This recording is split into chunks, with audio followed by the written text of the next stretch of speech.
아, 무상급식이란 학교에서 학생으로부터 돈을 받지 않고 식사를 제공하는 제도를 말한다. 누가 무상급식에 찬성하고 누가 반대하겠는가? 분석해보자. 무상급식은 복지에 대한 문제다. 무상급식을 시행하려면 복지 예산이 필요하다. 복지가 높아지려면 당연히 세금을 올려야 한다. 당연히 세금을 올려야 한다. 세금이 인상될 때 가장 손해를 보는 사람들은 누구인가?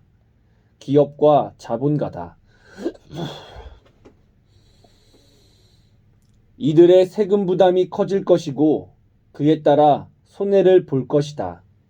결론적으로 무상급식은 보수는 반대하고 진보는 찬성하는 문제가 된다. 우선 기업과 자본가의 이익을 대변하는 보수 정당은 무상급식에 반대할 것이다. 그리고 보수 언론은 무상급식이 과도한 재정 지출을 일으킨다고 강조할 것이고 이로 인한 세수 증가가 국민들의 부담으로 돌아온다는 내용을 중심으로 보도할 것이다. 기업의 측면에서는 세금이 인상되므로 무상급식에 대해 부정적일 것이다. 군과 종교가 이에 대한 입장을 발표한다면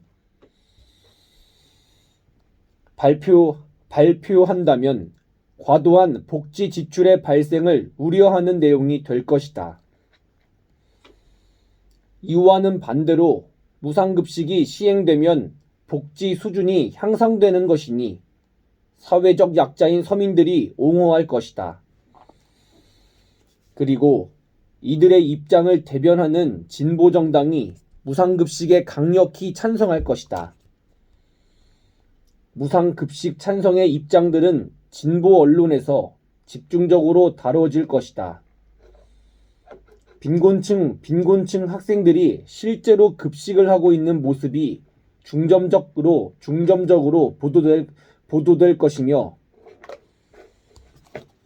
무상급식의 확대가 세계적인 추세에 부합함을 보일 것이다. 노동계와 학생운동 단체가 여기에 동조할 것이다. 민영화 문제. 민영화는 정부가 관리하는 생산수단의 소유권을 개인과 민간에게 판매하는 것을 말한다. 의료, 철도, 전기, 공항 등이 이에 해당한다. 정부의 개입을 줄이고 시장의 자유를 확대하는 정책이라고 하겠다.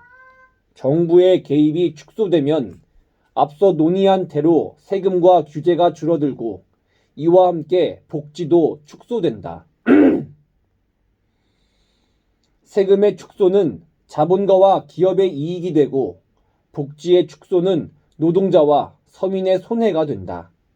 즉, 보수는 민영화에 찬성하고 진보는 반대한다.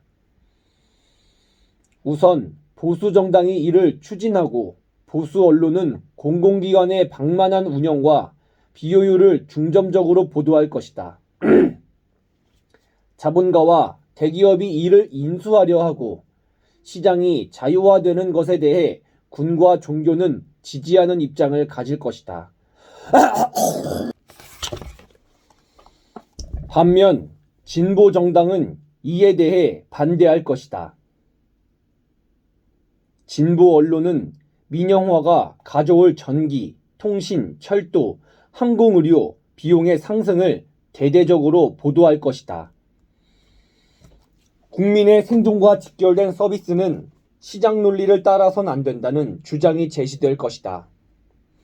노동자와 서민의 비용 부담이 커지므로 대대적인 반대가 이루어질 것이다. 노동운동계와 학생운동단체가 이 반대를 지지할 것이다. 사회에서 발생한 특정 사안에 대해 이해하기 위해서 신문을 보고 정보를 검색하는 것은 실제 그 사안의 본질을 이해하는 데는 큰 도움이 되지 않는다. 사회 문제를 보수와 진보로 구분하지 못하고 자본가와 노동자의 대립으로 구분하지 못하고 시장의 자유와 정부의 개입 간의 갈등으로 구분하지 못하고 세금의 인상과 인하의 관점에서 보지 못하는 사람은 세상이 혼란스럽고 복잡하며 어렵다. 물론 세부적인 내용에서는 실제와 미세한 차이가 있을 수도 있다. 미세한 차이가 있을 수도 있다. 실제 사회는 예상치 못한 외부적 상황이 발생하기 때문이다. 하지만 분명한 것은 위와 같은 예측과 분석이 사회적 견해를 구분하는 명확한 틀로 작용한다는 것이다. 세계는 생각보다 단순하다. 세계를 이해하기 위해 반드시 개별적 사례들을 분석해야 하는 것은 아니다. 세계는 기본적인 구분의 틀인 보수와 진보의 개념에 의해 양분되고 결정되므로 이 틀을 이해해야 한다. 보수, 진보에 대한 축구 경기의 비유. 보수와 진보의 한판, 당신은 누구를 응원하겠는가? 사회 문제를 이해하려 한다면 사회에는 단 두 개의 팀이 있어서 이 두 팀이 선명한 의견 차이를 기준으로 대립하고 있음에 염두에 두면 된다. 그 두 팀의 이름은 각각 보수, 진보다. 보수와 진보를 축구 경기에 비유해보자.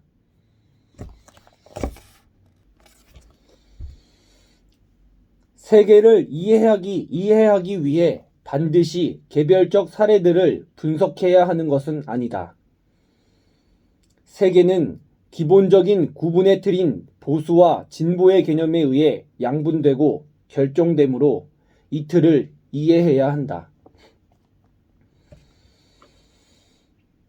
보수와 진보를 축구 경기에 비유해보자. 커다란 축구 경기장에서 파란색 유니폼을 입은 보수팀과 빨간색 유니폼을 입은 진보팀이 축구를 한다.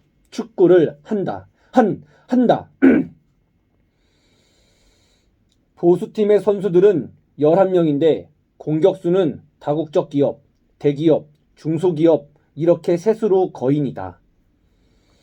특히 다국적 기업은 키가 너무 커서 얼굴이 구름까지 닿은 까닭에 잘 보이지 않는다. 대기업은 잘생기고 덩치가 산만하지만 그 덩치에도 불구하고 날렵하고 빠르다. 중소기업은 조금 작은 거인인데 평범하다. 수비수들은 보수 미디어들로 목소리가 크고 잘생겼다. 골키퍼는 보수 정당으로 덩치가 크고 골을 잘 맞기로 소문이 났다. 공격수와 수비수의 눈치를 많이 보는 것으로도 소문이 났다는 게 문제다. 반면 진보팀은 좀 안쓰럽다. 공격수와 수비수를 합쳐도 1000명 정도 되는데 하나같이 말도 안 되게 작고 왜소하고 굼뜨다. 진보팀의 공격수들은 대부분 노동자다. 이들은 인원이 많고 가끔은 잘 뭉쳐서 보수팀의 공을 빼앗기도 하지만 곧 서로 의심하고 공을 패스하지 않아 불신과 혼란으로 우왕좌왕할 때가 많다. 수비수 중 진보 언론들은 목소리가 작고 검소하게 생겼다. 골키퍼는 진보 정당으로 덩치가 작은데 능력이 좋고 많이 배운 것으로 알려져 있으나 자기 분열적인 특성이 있어서 혼자 말하고 혼자 답하고 혼자 심각해하는 동안 골을 못 막을 때가 많은 것으로 소문이 났다. 응원석을 가득 채운 무수히 많은 관중은 대부분 진보팀의 선수들과 외모가 매우 닮았다. 사실 진보팀의 선수들과 관중들과의 관계는 지인, 친구, 가족이다. 그런데 재미있는 건 진보팀의 지인들, 친구들, 가족들인데도 불구하고 절반 정도의 관중은 잘생긴 보수 선수들의 팬이 되어 보수팀 응원석에 가서 응원을 한다는 것이다. 진짜 보수팀의 관중은 보수 진영에 잘 마련된 로얄석에 있다는데 소문만 무성할 뿐 실제로 그들을 본 사람은 없다. 경기가 시작되면 가관이다. 거대하고 발빠른 보수의 꽃미남 거인 공격수들이 공을 드리블하며 믿기지 않는 속도로 진격하는 동안 거인의 발에 진보의 선수들이 밟혀 죽는다. 진보의 선수들이 우왕좌왕, 우왕좌왕, 좌왕, 좌왕, 우왕, 좌왕 밟혀서 죽어나가는 아비규환이 펼쳐지는데 진보의 수비수들이 반칙이라고 아무리 소리를 질러도 목소리가 작아 잘 들리지 않는다. 관중석에서 보면 진보 수비수들이 뭔가 흥분해서 소리를 지르고 있는 듯한데 그 모습만 작게 보일 뿐 별로 관심이 안 간다. 더 큰 문제는 관중에게 있다. 진보 쪽 관중이건 진보 쪽 지인들이면서 보수 쪽 응원석에 앉은 관중이건 축구에는 별 관심이 없다. 자기가 앉은 좌석을 지키려고 서로 경계하고 옆 사람을 의심할 뿐이다. 어떤 관중은 1분마다 일어서서 자신의 좌석을 물수건으로 깨끗하게 닦고 마른 걸레로 다시 닦기를 반복한다. 어떤 관중은 자신이 앉은 좌석의 앞자리에 해당하고 특별히 좋은 자리에 해당한다면 주변 사람들에게 자랑하기 바쁘다. 어떤 관중은 옆 사람과 대화하기에 바쁜데 관중 중에서 누가 선수들이 죽어가고 있다고 소리 지르면 왜 경기장에서 시끄럽게 구냐며 소리를 지르는 사람이 무례하고 재수없다고 생각한다.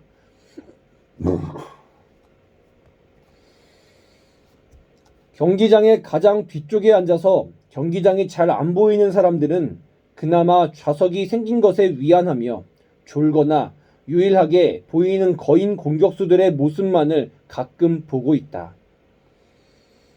이들은 경기장이 안 보이므로 경기를 하는지 잘 모르며 그저 잘생긴 보수 공격수들이 잘생김을 뽐내며 앞으로 걸어가고 있는 줄만 안다. 보수팀의 거인 공격수가 골문 앞에 서서 슛을 할 모양이다. 진보팀은 아직도 아비규환이다. 진보팀 수비수들은 지쳤다. 마지막으로 믿을 수 있는 건 골키퍼인데 진보팀 골키퍼는 뭔가 혼자 심각하다. 골대 가운데 서서 무엇인가 계속 중얼거리며 왼손으로 오른쪽 뺨을 때리고 반대로 해보기도 한다. 보고 있는 것만으로도 흥미롭다. 보수팀 공격수가 결국 슛을 하고 골은 심심하게도 골문 안으로 멋지게 꽂힌다. 경기가 정말 재미없다. 보수팀 수비수들은 공격수의 멋진 세리머니를 위해 경기장을 이미 잘 꾸며놓았다. 오늘의 주인공인 공격수들이 자신의 진영으로 돌아와 멋지게 세리머니를 하고 수비수들은 박수를 치고 환호성을 지른다. 수비수들은 응원석이 무관심하면 직접 응원석으로 올라가 박수를 치고 다시 급하게 내려와서 환호하기를 반복한다. 진보 진영은 골을 먹은 후가 더 흥미롭다. 골이 먹혔다는 소문이 돌자 그때까지 무관심하던 관중은 분노하기 시작하면서 경기장에다 물병을 던지고 선수들을 욕한다. 경기장 내의 선수들 간에도 서로 싸우고 헐뜯는 시간이 벌어진다. 최종 책임은 무능한 골키퍼가 지기로 했는데 혼자 말하고 싸우고 심각했던 자아 분열적인 골키퍼가 갑자기 정신을 차리고 정중한 태도로 돌변해서 선수들과 관중에게 사과를 한다. 그러곤 이름을 한번 바꿔보겠다고 말한다. 관중들도 그게 정말 책임을 진 건지 아닌 건지 헷갈리지만 뭐 특별히 다른 방법도 없으니 그러려니 하면서 또 자기 좌석에 관심을 쏟는 일로 돌아온다. 뭔가 해결된 것 같다고 숨을 돌리는 사이 저 멀리서 보수팀 공격수들이 다시 공을 몰고 달려오기 시작한다. 우리는 지금 정치에 대해서 알아보고 있다. 그리고 정치를 이해하기 위한 첫 단계로 보수와 진보를 구분해 보았다. 이제부터는 두 번째 단계로 민주주의에 대해서 알아볼 것이다. 앞서 경기장의 선수들에게 관심을 가졌으니 이제 응원석의 관중에게로 관심을 돌릴 차례다. 민주주의는 관중에 대한 이야기다. 민주주의는 어떻게 독재를 탄생시키는가? 정치적 견해로서의 보수와 진보를 알아보았다. 이제 궁금한 건 이것이다. 우리 사회가 보수와 진보 중 어떤 이념적 방향을 따르도록 만들어야 할 것인가? 정답은 없다. 개인의 경제적 상황과 신념에 따라 개인이 선택하면 될 것이다. 우리가 이야기해보려는 것은 하나의 사회를 보수 혹은 진보로 만드는 방법에 대한 것이다. 이제부터 보수와 진보를 결정하는 방법으로서의 민주주의에 대해 알아보려고 한다. 우선 이렇게 묻자. 민주주의가 무엇인가? 이 질문에 대해 많은 사람이 쉽게 답한다. 민주주의는 민중이 주인인 정치 체제라고 말이다.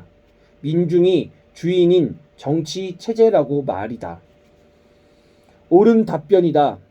그렇다면 민주주의 반대말은 무엇인가? 이 질문에 대해서는 답변이 다양하다. 그 중에 가장 많이 나오는 답변이 공산주의다. 아무래도 한국인의 마음속에는 북한이라는 절대적 타자가 뿌리 깊게 거주하고 있는 듯하다. 민주주의의 반대말이 공산주의라는 생각은 기본적으로 다음과 같은 사고의 절차를 거쳐 도출된 것이다. 민주주의의 반대말은 뭐냐고? 민주주의는 우리인데, 그런데 우리는 남한이고, 그럼 반대말은 북한이겠네. 북한의 체제는 공산주의니까 민주주의의 반대말은 공산주의다. 정말로 이와 같이 생각했는지는 어쨌는지 확인할 길은 없지만 어쨌든 안타깝게도 북한도 민주주의다. 북한의 정식 명칭은 조선민주주의인민공화국이다. 실제로 그들이 민주주의인가 아닌가는 여기서 논하지 말자. 우선은 그들 스스로가 추구하는 정치 체제는 민주주의라니까 그런가 보다 하고 넘어가는 것이 좋겠다. 그렇다면 다시 묻자. 민주주의의 반대말은 무엇인가? 답부터 말하면 독재주의와 엘리트주의다. 공산주의의 반대말은 그것은 앞서 논의한 대로 자본주의다. 민주주의의 독재주의, 엘리트주의, 자본주의, 공산주의, 무슨 주의가 이리도 많은가? 차근차근 구분해보자. 민주주의와 엘리트주의는 정치체제에서 대립되는 개념이고 자본주의와 공산주의는 경제체제에서 대립되는 개념이다. 우리가 알아보고자 하는 것은 정치체제의 두 측면인 민주주의와 엘리트주의를 구분하는 것이다. 결론부터 말하자면 민주주의는 다수에 의해 의사가 결정되는 정치 방식이고 엘리트주의 혹은 독재주의는 소수에 의해 의사가 결정되는 정치 방식이다. 소수. 즉, 두 체제의 차이는 의사결정에 참여하는 주체의 수에 있다. 정치, 민주주의, 엘리트주의, 경제, 자본주의, 공산주의. 어떤 의사결정 방식이 더 좋은가? 당연히 독재주의는 악이고 민주주의는 선이라고 생각하는가? 사실 어떤 정치 체제가 더 좋은가라는 질문은 적절하지 않다. 물론 민주주의는 오늘날 대부분의 국가가 채택하고 있는 검증된 정치 체제이고 특히 한국의 경우에는 많은 이의 희생을 대가로 얻은 값진 결과물이다. 하지만 이론적인 측면에서 볼 때 특정 정치 체제는 선이고 다른 정치 체제는 악이라고 단정 지을 수는 없다. 우리가 앞서 경제에 대해 논하며 경제 체제는 선과 악의 문제가 아니라 합리적 선택의 문제라고 했던 것과 마찬가지로 민주주의와 독재주의 역시 어느 쪽도 완벽할 수 없으며 둘 다 장단점을 가진 불완전한 체제라고 할 수 있다. 불완전한 체제라고 할 수 있다. 우리는 각각의 장단점을 고려해서 각 체제의 특성을 이해해 보려고 한다.